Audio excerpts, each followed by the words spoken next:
I mean, here's the point. I think that when wind goes down to 3.5%, and by the way, it can go lower than that, can't it?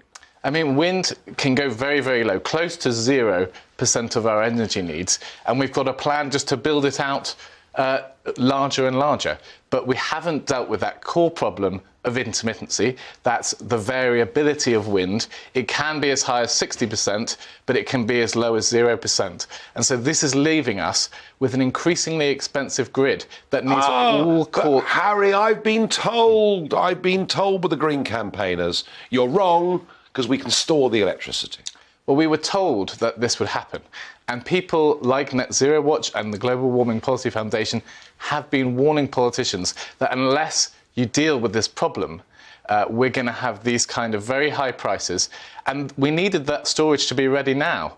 We needed these policies to be ready now. And we were told, don't worry, as wind grows, we'll have all these solutions. Well, we're in a situation now where we've built a huge amount of wind and those solutions just haven't been ready. So to keep the lights on today, we've had to burn a lot of gas, but we're also importing, and this is the point I want to reinforce.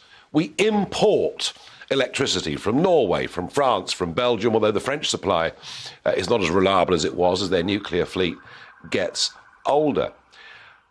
As a result of that, just tell us what happened, in simple English, to energy prices today. Well, a small gas power station in North London, not a big scale one, was charging the national grid £6,000 per megawatt hour.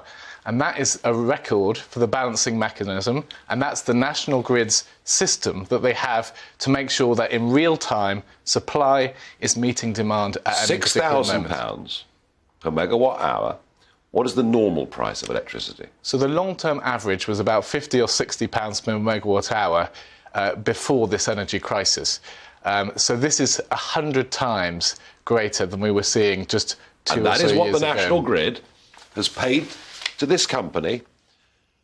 And that in the end comes down to us and consumers and will go on our bills. This will go on people's bills, and it's a symptom of complete chaos and complete crisis in our energy system.